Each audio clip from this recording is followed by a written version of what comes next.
Hello बच्चों, स्वागत है आपका आरएसी की इस क्लास में।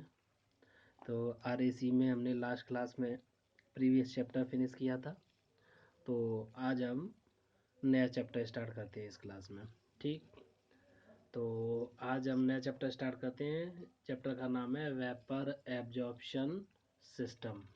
ठीक है, जिसे हिंदी में हम बोलते हैं वाष्प अवशोषण निकाय। ठीक है, नाम से ही समझ में आ रहा है। वाष्प अवशोषण निकाय मतलब क्या है? इस निकाय में वाष्प का अवशोषण किया जाता होगा। ठीक है, तो कैसे किया जाता है, क्या किया जाता है, इसको हम थोड़ा सा पढ़ते हैं। ठीक है, तो पहले हल्का फुल्का हम क्या करते हैं, वेपर एब्जॉर्प्शन सिस्टम के बारे में जानकारी लेते हैं, फिर आगे बढ़ेंगे। ठीक है, तो सबसे पहला पॉइंट है हमारा oldest method. Means vapor absorption system is the oldest method of refrigeration। कहने का मतलब है कि जो प्रशीतन की जितनी भी प्राचीनतम विधियां हैं उनमें से एक है वाष्प अवशोषण निकाय। ठीक, चलिए आगे बात करते हैं। अगला हमने पॉइंट लिखा है माइकल फैराडे। माइकल फैराडे चूंकि इस सिस्टम से एसोसिएट हैं, तो कैसे एसोसिएट हैं इसकी बात करते हैं। तो जो प्रिंसिपल है वेपर एब्जॉर्प्शन सिस्टम का, वाष्प अवशोषण निकाय का जो सिद्धांत है वो सर्वप्रथम दिया था माइकल फैराडे ने इन 1824। मतलब 1824 में माइकल फैराडे जो गैसेस है उनको द्रवित करने का, लिक्विफाई करने का प्रयास कर रहे थे। उस ड्यूरेशन में, इस प्रैक्टिकल के ड्यूरेशन में उन्होंने वेपर को, जो वाष्प है उसको अवशोषित करने का गुण पाया। तो यानी जो इसकी थ्योरी है, वेपर एब्जॉर्प्शन सिस्टम का जो प्रिंसिपल है, सिद्धांत है, वो उन्होंने उस सिद्धांत के बेसिस पर दिया जिसमें उन्होंने गैसों को द्रवित किया था। तो गैसों को द्रवित करने के दौरान उन्होंने वेपर एब्जॉर्प्शन सिस्टम, वाष्प अवशोषण निकाय का सिद्धांत दिया था। ठीक है, सर्वप्रथम। ठीक, अब बात करते हैं, अगले हैं हमारे फर्डिनेंड कैरे। ये भी हमारे वेपर एब्जॉर्प्शन सिस्टम से एसोसिएट है। कैसे एसोसिएट है कि इन्होंने ही सबसे पहले वाष्प अवशोषण सिद्धांत, जो वाष्प के अवशोषण के सिद्धांत के आधार पर पहला वेपर एब्जॉर्प्शन रेफ्रिजरेशन यूनिट या इक्विपमेंट क्या किया था, प्रिपेयर किया था। यानी फर्डिनेंड कैरिए ये फ्रेंच के साइंटिस्ट थे। इन्होंने ही सर्वप्रथम माइकल फैराडे द्वारा प्रतिपादित वाष्प अवशोषण सिद्धांत के आधार पर वेपर एब्जॉर्प्शन रेफ्रिजरेशन इक्विपमेंट का निर्माण किया था। यानी जो पहला वाष्प अवशोषण प्रशीतन निकाय, प्रशीतन क्या बोलते हैं, मशीन जो बनी थी, वो सर्वप्रथम फर्डिनेंड कैरे ने ही डेवलप करी थी। ठीक, इसके बाद अगला पॉइंट है हमारा एक्वा अमोनिया रेफ्रिजरेशन सिस्टम। तो ये जो हमारा वेपर एब्जॉर्प्शन रेफ्रिजरेशन सिस्टम है, इसको हम एक्वा अमोनिया रेफ्रिजरेशन सिस्टम भी कहते हैं। क्यों कहते हैं? क्योंकि इसमें जो रेफ्रिजरेंट होता है वो तो अमोनिया होता है। ठीक है, इसमें जो रेफ्रिजरेंट, जो प्रशीतक होता है वो तो अमोनिया होता है, लेकिन जो पूरा प्रशीतन ये निकाय है, इस निकाय में जो प्रशीतन का चक्र कंप्लीट किया जाता है उसमें पानी भी एक बड़ा रोल प्ले करता है। आगे इसके बारे में अभी बताएंगे, है ना। चलिए ठीक है, इतनी बात समझ में आई, ये पॉइंट समझ में आया कि एक्वा अमोनिया रेफ्रिजरेशन सिस्टम क्यों कहते हैं। क्योंकि एक्वा और अमोनिया दोनों का प्रयोग किया जाता है इस चक्र को, इस साइकिल को कंप्लीट करने में। ठीक, चलिए इतनी बात भी समझ में आ गई होगी। आगे बात करते हैं हीट एनर्जी। चलिए, तो हम अभी पहले पढ़ चुके हैं vapour absorption refrigeration system, sorry vapour compression refrigeration system हम पहले चैप्टर में पढ़ चुके हैं। तो वहाँ हमने देखा था, वहाँ हम क्या करते थे, वेपर कंप्रेशन रेफ्रिजरेशन सिस्टम में हम क्या करते थे, मेन जो काम था हमारा क्या था, इवेपोरेटर से मतलब हवा, उसमें क्या वेपर कंप्रेशन यूनिट में कंप्रेसर लगा रहता था, है ना। जो वेपर कंप्रेशन रेफ्रिजरेशन सिस्टम थे या वेपर कंप्रेशन रेफ्रिजरेशन मशीन थी, उनमें क्या था, कंप्रेसर एक एसेंशियल और इम्पोर्टेंट कंपोनेंट था। इसका काम क्या था, कंप्रेसर का काम था जो भी रेफ्रिजरेंट वेपर होती थी एवेपोरेटर में, उसको सक करना और उसे कंप्रेस करके कंडेंसर में भेजना, ये काम रहता था। तो अगर हम पूरे इसमें वेपर कंप्रेसर रेफ्रिजरेशन सिस्टम में या वेपर कंप्रेसर रेफ्रिजरेशन साइकिल में देखें तो क्या था, कंप्रेसर ही एक मेन यूनिट थी, यानी अगर हम कंप्रेसर को निकाल दें तो वो साइकिल कंप्लीट नहीं होती थी, ठीक है ना। तो वहाँ जो क्या था, वहाँ देखें कंप्रेसर बेसिक यूनिट थी और कंप्रेसर का काम क्या था, कंप्रेसर क्या करता था, कंप्रेस करता था, कैसे करता था, मैकेनिकल एनर्जी को प्रेशर एनर्जी में कन्वर्ट कर देता था, ठीक। तो यानी कहने का मतलब है कि जो वेपर कंप्रेशन रेफ्रिजरेशन यूनिट थी उनमें हम क्या करते थे, मैकेनिकल एनर्जी एक एसेंशियल रोल प्ले करती थी, यानी मैकेनिकल एनर्जी, मैकेनिकल वर्क के थ्रू हम क्या कर देते थे, उसे कंप्रेस कर देते थे, उसका प्रेशर को बढ़ा देते थे। तो वही वेपर एब्जॉर्प्शन सिस्टम में कंप्रेसर प्रेजेंट नहीं होता है, एब्सेंट होता है। तो वहाँ हम कंप्रेसर की जगह पर, क्योंकि कंप्रेसर क्या था, मैकेनिकल एनर्जी यूज़ करता था, तो हम यहाँ वेपर एब्जॉर्प्शन सिस्टम में मैकेनिकल एनर्जी ना यूज़ करके क्या करते हैं, हीट एनर्जी, ठीक है। यानी हम ऐसे कह सकते हैं सिंप्लीफाइड फॉर्म में कि जो हीट एनर्जी है उसमें ऊर्जा है वो वेपर कंप्रेशन यूनिट में, सॉरी ऐसे बोलेंगे कि वेपर कंप्रेशन यूनिट में जो मैकेनिकल एनर्जी थी होती थी, उस मैकेनिकल एनर्जी को वेपर एब्जॉर्प्शन सिस्टम में हीट एनर्जी के द्वारा प्रतिस्थापित कर दिया जाता है, ठीक है। तो यानी सिंपल है कि जो हमारा वेपर कंप्रेशन यूनिट होती थी उसमें मैकेनिकल एनर्जी यूज़ करते थे, जबकि जो हमारा वाष्प अवशोषण निकाय है इसमें हम क्या यूज़ करते हैं, हीट एनर्जी का प्रयोग करते हैं। इतनी बात समझ में आ रही है, नहीं समझ में आ रही तो कोई टेंशन लेने वाली बात नहीं है, आगे मैं सिंपल जब वेपर एब्जॉर्प्शन सिस्टम बताऊंगा तो उसमें इन चीज़ों को और एक्सप्लेन कर दूंगा, ठीक। अब बात करते हैं, सिंपल है कि जो अगले इसमें भैया ये कहेंगे कि हम वेपर एब्जॉर्प्शन सिस्टम में भैया कंप्रेसर नहीं होता है तो उसकी जगह क्या होता है, ठीक है। तो सिंपल है, वेपर एब्जॉर्प्शन सिस्टम में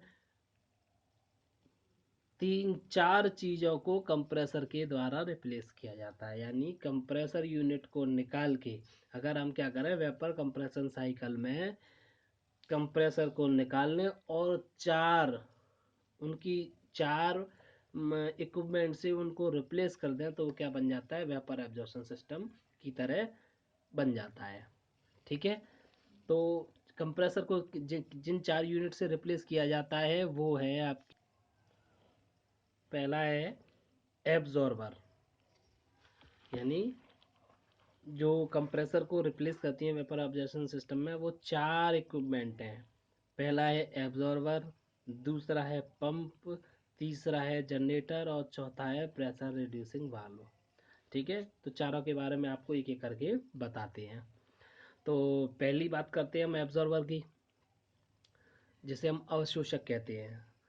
तो एब्जॉर्बर क्या होता है ना, तो सिंपल है, एब्जॉर्बर एक यूनिट होती है। अभी हम सिंपल वेपर एब्जॉर्प्शन साइकिल के जब बारे में आपको बताएंगे तो उसका फिगर बताएंगे, तो वहाँ देखना, आप पहले इसे केवल जनरली समझ लीजिए कि एब्जॉर्बर क्या है, एक यूनिट है जिसमें एक एब्जॉर्बेंट, ठीक है ना, अवशोषक है ना, जो आपका ये अवशोषक है, इसमें एक अवशोषित करने वाला फ्लूइड होता है, ठीक है, जिसे हम बोलते हैं एक्वा या पानी, ठीक है।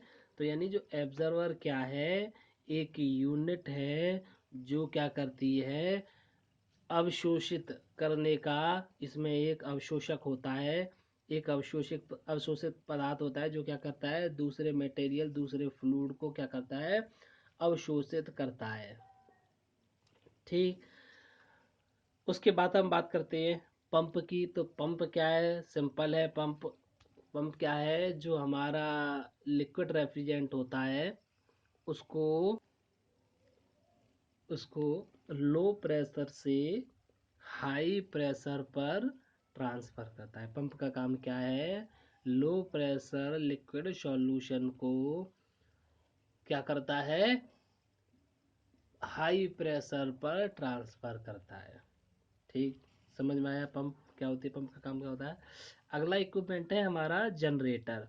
तो जनरेटर का काम क्या रहता है, जनरेटर एक ऐसी यूनिट होती है जिसमें कुछ हीटिंग एलिमेंट लगे होते हैं, जो क्या करते हैं, जो आपका सॉल्यूशन होता है एब्जॉर्बर में, जो सॉल्यूशन होता है जिसे पंप क्या करती है, जनरेटर को भेजती है, वो क्या करता है, इसमें हीटिंग एलिमेंट लगे हुए होते हैं जो क्या कर देते हैं, लिक्विड को और वेपर को अलग अलग कर देते हैं, गर्म इस तरीके से करती है। और उनमें भी क्या होता है, कुछ फ़र्क होता है। फ़र्क होने से मतलब क्या है कि जो हमारे दोनों लिक्विड हैं, जो अवशोषित किया जाता है और जो मतलब जो अवशोषित करता है वो वाला लिक्विड, और जिसे अवशोषित किया जाता है वो वाला लिक्विड, तो इनका जो मिक्सचर होता है वो इस तरीके का होता है। वो दोनों ही पदार्थ हैं, जैसे एक्वा और अमोनिया है इस केस में, तो जो एक्वा और अमोनिया है ऐसे पदार्थ लिए जाते हैं, ऐसा मिक्सचर यूज़ किए जाते हैं जिनके बॉइलिंग पॉइंट में डिफरेंस होता है, और थोड़ा नहीं काफ़ी बड़ा डिफरेंस होता है, ठीक है। पानी के में और अमोनिया के जो बॉइलिंग पॉइंट है उनमें काफ़ी डिफरेंस है, लगभग 100 डिग्री सेंटीग्रेड का लगभग डिफरेंस है ना, इवन 100 से भी ज़्यादा है ना, 100 से भी ज़्यादा है, ठीक है। तो इससे क्या होता है कि जब हम जनरेटर में जाता है, जनरेटर इक्विपमेंट में, तो उसमें हीटिंग एलिमेंट लगे होते हैं, तो वो क्या करते हैं, उसे गर्म करके दोनों को सेपरेट कर देते हैं, ठीक। तो जो आपका वेपर अमोनिया होती है, चूंकि उसका बॉइलिंग पॉइंट लो होता है, तो वो क्या होता है, वेपोराइज हो जाता है। बाकी जो एक्वा है वो क्या रहता है, लिक्विड फॉर्म में ही रहता है, ठीक है। जिसे हम क्या कर देते हैं, फिर प्रेशर रिड्यूसिंग वाल्व, अगला कंपोनेंट है pressure reducing valve. Pressure reducing valve के द्वारा उसके प्रेशर को रिलीज कर देते हैं, जिससे क्या होता है, वो हाई प्रेशर से जिससे प्रेशर को रिलीज कर देते हैं, जिससे क्या होता है, ये लिक्विड जाके आपका फिर एब्जॉर्बर में पहुंच जाता है, जहां ये क्या करता है, फिर से क्या करता है, जो रेफ्रिजरेंट है उसे एब्जॉर्ब करता है, ठीक है। तो जो आपका वेपर एब्जॉर्प्शन सिस्टम है, अगर सिंपलीफाई फॉर्म में आप समझें तो सिंपल है कि जो वेपर एब्जॉर्प्शन सिस्टम है उसमें जो वेपर कंप्रेशन सिस्टम में कंप्रेसर होता था, उसके उसको 4 इक्विपमेंट के द्वारा रिप्लेस कर दिया जाता है। वो होते हैं हमारे एब्जॉर्बर, पंप, जनरेटर और प्रेशर रिड्यूसिंग वाल्व, ठीक है। उनके द्वारा अवशोषित उनके द्वारा इन्हें हमें क्या कर दिया जाए, रिप्लेस कर दिया जाए, प्रतिस्थापित कर दिया जाता है। इतनी बात क्लियर कट समझ में आई। चलिए अगली बात करते हैं ऑपरेशन की। तो इसके जो ऑपरेशन है, जो वेपर एब्जॉर्प्शन वाष्प अवशोषण निकाय है, इसका ऑपरेशन स्मूथ और नॉइजलेस होता है। यानी जिसका जो ऑपरेशन है वो बहुत ही मतलब सुगम, सरल और कैसा होता है, ध्वनि रहित होता है। कारण क्या है इसका, कारण है कि भाई हम अगर देखें वेपर कंप्रेशन यूनिट में, तो वहाँ क्या होता था, वहाँ भाई कंप्रेसर रहता था, और कंप्रेसर क्या है, मैकेनिकल पावर को क्या करता था, मैकेनिकल एनर्जी को यूज़ करके क्या कर देता, प्रेशर एनर्जी में कन्वर्ट कर देता था, है ना। तो सिंपल है, जब मैकेनिकल कंपोनेंट था तो क्या होता था, उससे नॉइज़ होती थी, ठीक है। लेकिन चूंकि हमारे वेपर एब्जॉर्प्शन सिस्टम में कंप्रेसर तो है ही नहीं, अब कंप्रेसर नहीं है, एब्जॉर्बर, ये क्या है, ये केमिकल है, एब्जॉर्बर होता है, वहाँ क्या है, केमिकल रिएक्शन होती है, तो केमिकल रिएक्शन में तो कोई नॉइज़ होने का चांसेस ही नहीं है, ठीक है।